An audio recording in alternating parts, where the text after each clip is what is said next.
morning all of you. Myself Dr. Balbir Singh, Assistant Professor Political Science, Jain विश्व भारती संस्थान लाडनू।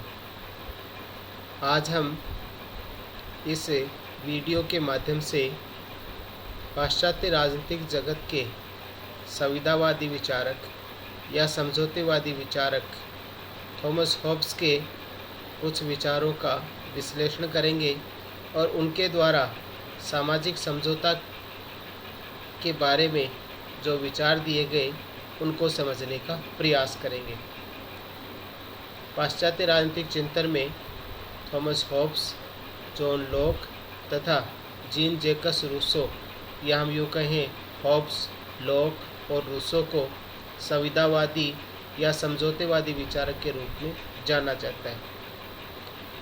ये संविदावादी विचारक हैं या समझौतेवादी विचारक हैं, इससे बात से आशय यह है कि इन विचारकों ने राज्य की उत्पत्ति सामाजिक समझौता मानी, समाज में रह रहे लोगों की आवश्यकता के अनुरूप उनके द्वारा किए गए समझौते को राज्य का परिणाम माना।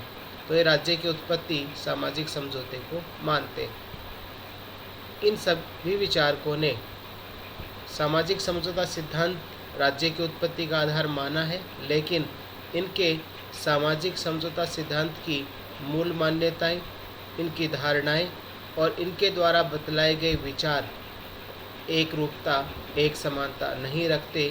तीनों ही विचारकों ने अपनी अपनी विचारधारा के अनुसार सामाजिक समझौते के बारे में अलग अलग विचार प्रस्तुत किए हैं या हम यूँ कहें इन्होंने चाहे राज्य की उत्पत्ति सामाजिक समझौता मानी है तीनों ही विचारकों ने, लेकिन इन्होंने सामाजिक समझौता सिद्धांत में अलग अलग अपने विचार दिए हैं, अलग अलग अपनी धारणाएं बताई हैं और इनका अलग अलग दृष्टिकोण पाया जाता है। अतः इनके सामाजिक समझौता सिद्धांत का अलग अलग रूप में ही विवेचन किया जाता है। आज हम थॉमस हॉब्स द्वारा प्रतिपादित सामाजिक समझौता सिद्धांत का विवेचन करेंगे।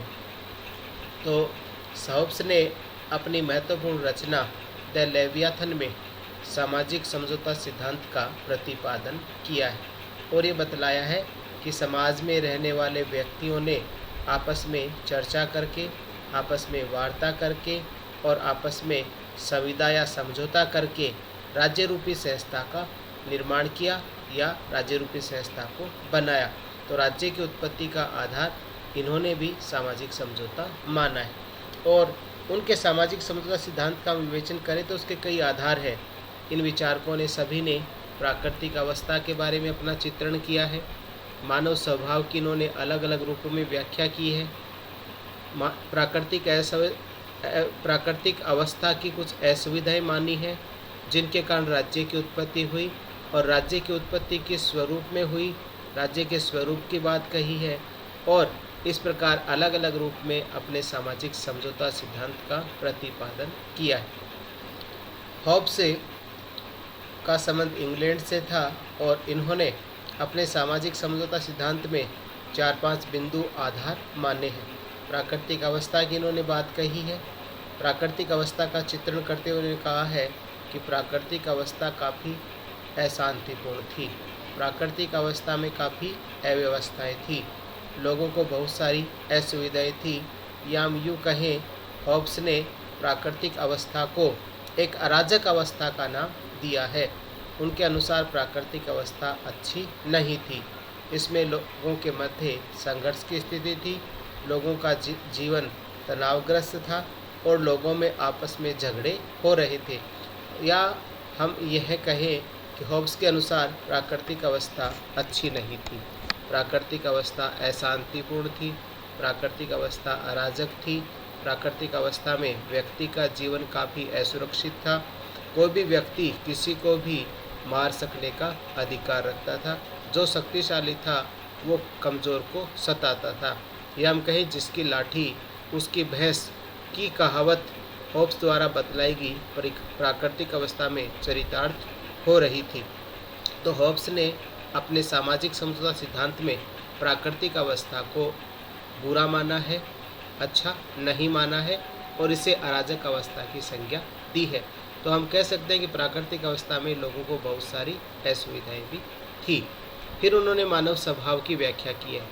इनके अनुसार मानव स्वभाव कैसा था, तो उन्होंने माना है कि प्राकृतिक अवस्था में मानव स्वभाव की आसुरी प्रवृत्ति थी और इसी कारण प्राकृतिक अवस्था में अराजकता थी। उन्होंने मानव स्वभाव का चित्रण करते हुए लिखा है कि मनुष्य स्वभावतः स्वार्थी, ईर्ष्यालु, झगड़ालू, नीच, पापी, दुष्ट और एक तरह से बुरा था। उन्होंने मानव स्वभाव की व्याख्या करते हुए उसे बुरा माना है, अच्छा नहीं माना है, और ये माना है कि इस मानव स्वभाव की आसुरी प्रवृत्ति के कारण ही प्राकृतिक अवस्था अशांतिपूर्ण अराजक अवस्था थी। तो हम कह सकते हैं कि हॉब्स ने प्राकृतिक अवस्था के साथ साथ मानव स्वभाव का ही नकारात्मक चित्रण किया है, या मानव स्वभाव की उन्होंने बुरी व्याख्या की है, मानव स्वभाव को बुरा माना है। इस प्रकार प्राकृतिक अवस्था के साथ साथ मानव स्वभाव भी उनके अनुसार बुरा था, मनुष्य आसुरी प्रवृत्ति लिए हुए था। अब आगे हम बात करें तो प्राकृतिक अवस्था में असुविधाएं क्या थी। तो हॉब्स ने जो प्राकृतिक अवस्था की बात कही है और मानव स्वभाव के बारे में जो अपने विचार दिए हैं, उनका अवलोकन करने से स्वतः ही स्पष्ट हो जाता है कि प्राकृतिक अवस्था में लोगों को बहुत सारी असुविधाएं थी। लोगों का जीवन अल्प था, लोगों का जीवन असुरक्षित था और कोई भी किसी को नुकसान पहुंचा रहा था और एक तरह से पार्श्विक जीवन लोग जी रहे थे। इसलिए प्राकृतिक अवस्था में मानव का जीवन भी सुरक्षित नहीं था। तो सबसे बड़ी असुविधा थी मानव को अपने आप को बचाए रखना। इस प्रकार उन्होंने प्राकृतिक अवस्था में कई असुविधाएं भी मानी, जिनके कारण समझौते की आवश्यकता पड़ी।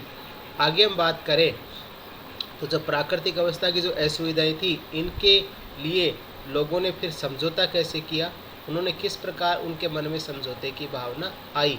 तो हॉब्स ने यह बात स्वीकार की है कि प्राकृतिक अवस्था में रह रहे लोगों ने असुविधाओं के चलते कुछ समाज में व्यवस्था बनाए रखने के लिए आपस में चर्चा की, वार्ता की और एक समझौता किया। और समाज में रह रहे व्यक्तियों ने समझौता करते हुए शर्त रखी कि मैं अपने प्राकृतिक अधिकार संपूर्ण समाज को सौंपता हूँ, या कहें यदि एक व्यक्ति अपने अधिकार दूसरे को सौंपता है तो दूसरा व्यक्ति भी अपने अधिकार उस व्यक्ति में समाहित करता है। तो कहने का अर्थ है समाज में रहने वाले व्यक्ति अपने सारे अधिकार एक उस व्यवस्था को सौंपते हैं, उस संस्था को सौंपते हैं, या हम यूँ कहें उस व्यक्ति को सौंपते हैं जो कि एक लेवियाथन होगा, एक बड़ा आकार लिए होगा और वही राज्य बनेगा। तो उन्होंने कहा है कि सभी व्यक्ति ये आपस में समझौता करते हैं कि यदि मैं अपने अधिकार छोड़ रहा हूँ तो आप भी अपने अधिकार छोड़ सकते हो, या यूँ कहें यदि आप अपने अधिकारों का परित्याग कर रहे हो तो मैं भी अपने अधिकारों का परित्याग कर रहा हूँ और ये सारे अधिकार राज्य रूपी संस्था प्रयुक्त करेगी। इस प्रकार उन्होंने कहा कि सभी व्यक्ति स्वेच्छा से एकजुट होकर अपने अधिकार सौंपते हैं और जो अधिकार जिसको सौंपे जाते हैं वही संस्था क्या होगी, राज्य होगी। और राज्य का निर्माण समाज में रहने वाले बहुत सारे व्यक्तियों से होगा। तो वो जो राज्य है वो व्यक्तियों का एक तरह से बड़ा रूप है, विराट रूप है। जो प्लेटो ने बात कही कि राज्य व्यक्तियों का रूप है, वही बात हमें हॉब्स के राज्य के उत्पत्ति के बारे में भी मिलती है कि सारे व्यक्ति राज्य का अभिन्न अंग बन जाते हैं और अपने अधिकार और अपने जो शक्तियां हैं वो सारी राज्य को सौंपेंगे और अब व्यक्ति के पास कोई अधिकार नहीं बचेंगे। इस प्रकार हॉब्स ने राज्य रूपी संस्था का निर्माण करते समय सारे व्यक्तियों से अपेक्षा की कि सभी व्यक्ति अपने अधिकार उस राज्य रूपी संस्था को सौंप देंगे और वह निरंकुश होगी, उसके ऊपर कोई अंकुश नहीं होगा और वह सारी शक्तियों का प्रयोग करेगी। तो हम कह सकते हैं कि आपस में प्राकृतिक अवस्था की स्थिति से छुटकारा पाने के लिए लोगों ने समझौता किया और मानव स्वभाव की आसुरी प्रवृत्ति के कारण उसके ऊपर नियंत्रण स्थापित हो सके, इसके लिए सब ने अपने अधिकारों का, शक्तियों का परित्याग किया और वो सारे राज्य में समाहित कर दिए और इस प्रकार एक निरंकुश और शक्तिशाली राज्य की स्थापना होगी। और उन्होंने माना कि वह फिर उन सारी शक्तियों का प्रयोग करेगा और उन शक्तियों के माध्यम से समाज में व्यवस्था बनाई रखी जाएगी। कई विचारक ये कहते हैं कि उसने फिर राज्य का स्वरूप का समाना निरंकुश बना दिया तो हॉब्स के विचारों का विश्लेषण करें तो स्पष्ट होता है कि जब तक शासक निरंकुश नहीं होगा तब तक इस समाज में रह रही व्यक्तियों की आसुरी प्रवृत्ति को और समाज की अराजक व्यवस्था को समाप्त नहीं किया जा सकता। तो हॉब्स ने अपने चिंतन में स्वीकार किया है कि शासक या राज्य रूपी जो संस्था होगी उसके ऊपर कोई नियंत्रणीय अंकुश नहीं होना चाहिए, ताकि वो समाज में व्यवस्था बनाए रह सके। तो वो सारी शक्तियाँ और अधिकार अपने राज्य को सौंप देंगे और वो निरंकुश होगा, उसके ऊपर कोई अंकुश नहीं होगा। तो हम कह सकते हैं कि उन्होंने निरंकुश संप्रभुता का समर्थन किया है और जो राज्य होगा उसकी सत्ता होगी वो निरंकुश होगी, व्यक्ति उनके ऊपर कोई अधिकार नहीं रखेंगे। अब बात आती है कि फिर व्यक्ति के पास कोई अधिकार बचे क्या। तो राज्य की स्थापना होने के बाद व्यक्ति के पास एक अधिकार बचता है हॉब्स के अनुसार। यदि राज्य रूपी संस्था व्यक्ति के जीवन को नष्ट करती है, उसको समाप्त करती है, तो व्यक्ति को एक अधिकार है कि वह उस राज्य के विरुद्ध क्रांति कर सकता है। और इसी अधिकार को T.H. हक्सले ने शेर का अधिकार कहा है। अर्थात जब राज्य रूपी संस्था को सारी शक्तियां व्यक्ति या व्यक्ति समूह द्वारा सौंप दी जाएंगी और वह निरंकुश शासन करेगा, यदि वह निरंकुश शासन के माध्यम से समाज में व्यवस्था बनाए रखता है, समाज में सुव्यवस्था स्थापित करता है या लोगों के जीवन को संयमित करता है, नियंत्रित करता है, तो ऐसे राज्य को बुरा नहीं माना जा सकता। ऐसा राज्य समाज में व्यवस्था स्थापित करने में सहायक है। लेकिन यदि राज्य रूपी संस्था उस निरंकुश सत्ता के माध्यम से, उस निरंकुश स्वरूप के माध्यम से यदि व्यक्ति के जीवन को समाप्त करने का प्रयास करती है, तो ऐसी परिस्थिति में हॉब्स ने ये माना है कि राज्य के विरुद्ध वो व्यक्ति क्रांति आंदोलन कर सकता है और उस सत्ता को हटा सकता है। तो राज्य की सत्ता के विरुद्ध, निरंकुश सत्ता के विरुद्ध हॉब्स ने व्यक्ति को एक ही अधिकार विशिष्ट परिस्थिति में दिया है। और वो विशिष्ट परिस्थिति कौन सी है?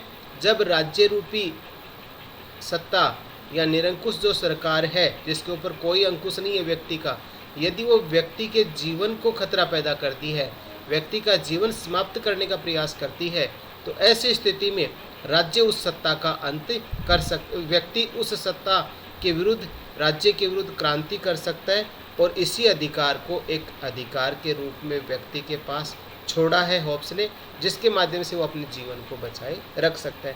लेकिन हम उनके विचारों का सार करें, उनके विचारों के बारे में हम निष्कर्ष माने, तो हॉब्स ने निरंकुश सत्ता का समर्थन किया है और निरंकुश सत्ता का समर्थन करने के बावजूद भी व्यक्ति को एक ही अधिकार दिया है कि उसका जीवन नष्ट होता तो राज्य की विरुद्ध क्रांति कर सकता है।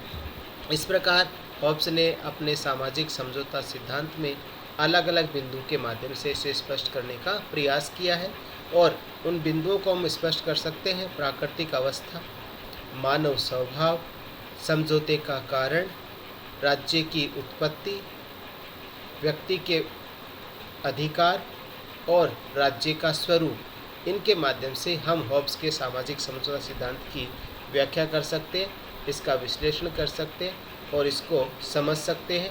इस प्रकार हॉब्स द्वारा प्रतिपादित सामाजिक समझौता सिद्धांत को समझने के लिए यह काफ़ी महत्वपूर्ण विचार है, काफ़ी महत्वपूर्ण आधार है, जिसका हम विश्लेषण कर सकते हैं और इसे समझ सकते हैं।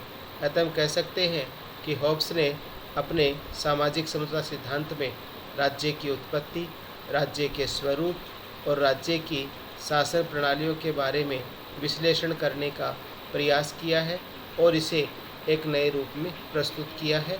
तो हम हॉब्स द्वारा प्रतिपादित सामाजिक समझौता सिद्धांत को पढ़ सकते हैं और इस प्रकार एक बिंदु के रूप में इसे तैयार कर सकते हैं। आज की वीडियो में इतना ही। धन्यवाद।